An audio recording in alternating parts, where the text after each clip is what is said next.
Hello everyone, সবাই কেমন আছো? আশা করছি সবাই ভালো আছো। ছোটদের ভালোবাসা আর বড়দের আশীর্বাদ নিয়ে আমিও আজকে বিকাল থেকেই ব্লগটা শুরু করলাম। ওবেলাতে খুব কাজের চাপ ছিল, ওবেলা বলতে দুপুরের টাইমটাই, তাই গ্যাসটাও মোছা হয়নি আর বাসনগুলোও ধোয়া হয়নি। তাই এই বেলাতে মানে বিকেল বেলাতে গ্যাসটা মুছে বাসনগুলো ধুয়ে নিলাম। এখন বিকেলের দিকে ঘর পিড়েটাও ঝাড় দিয়ে দিলাম। দেখো ঘরটা আমার এখন ঝাড় দেওয়া হয়ে গেছে, আর এর সাথে সাথে চুটকি মেরে ম্যাজিক করে উঠোনটা ঝাড় দিয়ে পরিষ্কার করাও হয়ে গেল।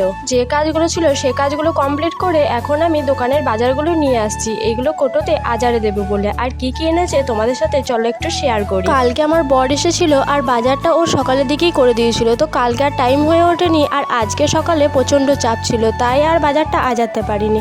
তো কি কি আছে তোমাদেরকে একবার বলে দিই। প্রথমেই দেখো টপ বিস্কুটগুলো বার করলাম। এই বিস্কুট 3 প্যাকেট এনেছে, আর তারপরে মনার জন্য 10 প্যাকেট ম্যাগি এনেছে। এখানে তো 8 প্যাকেট আছে, আর বরের ভেতরে মনা আবার 2 প্যাকেট টেবিলের তলায় রেখে দিয়েছে। তারপর দেখো এই পাঁপড়গুলো এনেছে। এই পাঁপড়ের মধ্যে সেই ব্যাট আর লাভের মতো হয় না, ওই পাঁপড়গুলোই আছে, ললি পাঁপড় নেই।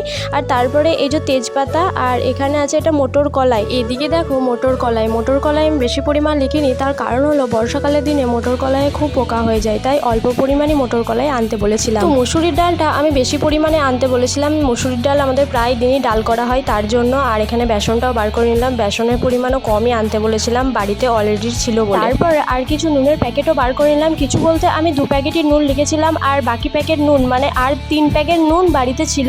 তবুও এই মাসটা চলে যাবে, তাও ভাবলাম যে চলবে কি চলবে না, তার থেকে ভালো এনে দিক, তাই ও আরও 2 প্যাকেট নুন নিয়ে চলে এসেছিল। সব মাসকাবারি মাল থলি থেকে বের করে নেওয়ার পর এখন এগুলো কোটোর মধ্যে আজারে দিচ্ছি। আমি সয়াবিনটা আজারে নিচ্ছি। সয়াবিনের পরিমাণ এবারে বেশি আনতে বলেছিলাম, তার কারণ হলো আগের বারে যে সয়াবিন ছিল সেগুলো সব শেষ হয়ে গেছে, তাই এবারে প্রায় 500 নয় 1 কেজির মতো সয়াবিন আমি লিখেছিলাম। আমরা কি একটা জিনিস লক্ষ্য করলে, আমি যখন সয়াবিনটা কোটোর মধ্যে আজাচ্ছিলাম তখন সয়াবিনগুলো যখন কোটোর মধ্যে কিছুটা পড়ছিল, আবার পাশেও যখন পড়ে যাচ্ছিল, তখন ওই সয়াবিনগুলো তুলে মনা কেমন টপ টপ ওর মুখে ভরছিল। তুলে মনা সয়াবিন খেতে খুবই ভালোবাসে। প্রথমটা যখন ওকে ভাত খাওয়াতাম তখন কিন্তু ও সয়াবিন খেতে চাইতো না, কিন্তু এখন ওর মনে হয় যেন ফেভারিট হয়ে গেছে সয়াবিন।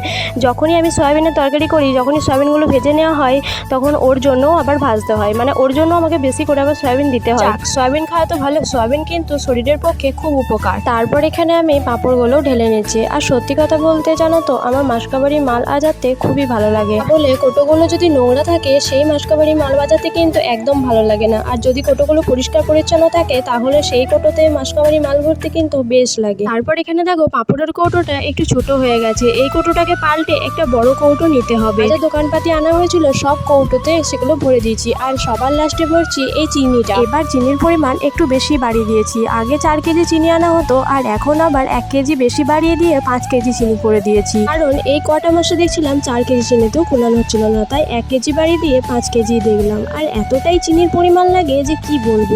বন্ধুরা, দাদা দিদি ভাই বোন যে এখন এই ভিডিওটা দেখছো না কেন, প্লিজ তোমরা একটু কমেন্ট করে আমাকে একটু জানিও তোমাদের বাড়িতে কি এইরকম পরিমাণে চিনি লাগে। কৌটোটা ভর্তি হতে যতটা পরিমাণ চিনি লাগে তার থেকে একটুখানি কমই বললাম। তোমরা দেখতেই পারছো কৌটোটার দিকে তাকিয়ে। সব মাসকাবারি মালগুলো কৌটোতে ভরা কমপ্লিট হয়ে গেল। এখন এগুলো আমি সাজিয়ে যে তাকের মধ্যে রেখে দিই সেই তাকের মধ্যেই রেখে দিই। যে কৌটোগুলো একটু লম্বার পরিমাণ বেশি সেই কৌটোগুলো আমি প্রথমে রাখি, আর যেগুলো ছোট ছোট তাদের কোলের গোড়ায় ওই কৌটোগুলো রেখে দিই। কারণ হলো এই কৌটোগুলো তো সবসময় আমার প্রয়োজন হয় না। যে মশলাগুলো আমার সব থেকে বেশি প্রয়োজন সেগুলো একটা মশলার ট্রে আছে, ওই মশলার ট্রের মধ্যে যতটুকু পরিমাণ দরকার সেইটুকু পরিমাণ নিয়ে আমি এই কৌটোগুলো এখানে সাজিয়ে রেখে দিই। মানে এই কৌটোগুলো তাহলে আমার নিরামিষও থাকলো, আর ওই কৌটোগুলো আমিষ হলো বা নিরামিষ হলো তার কোনো যায় আসে না। আমিষ তরকারি রান্না করার সময় ওই ট্রেটা থেকে যখন মশলা দিই তখন হাত ধুয়ে দেওয়ার চেষ্টা করি। আমার এখানে কৌটোগুলো সাজানো হয়ে গেছে, আর এদিকে এসে মনাকে দুধও খাওয়ার জন্য দিয়ে দিয়েছি। এরপর ওকে আমি একটু পরিষ্কার পরিচ্ছন্ন করে দেবো। আর আজকেও নিজে থেকেই বললো চুল বাঁধার কথা, তাই ওকে চুলটাও বেঁধে দিলাম। বন্ধুরা, মনাকে কেমন লাগছে একটু কমেন্ট করে জানিও। আর তারপর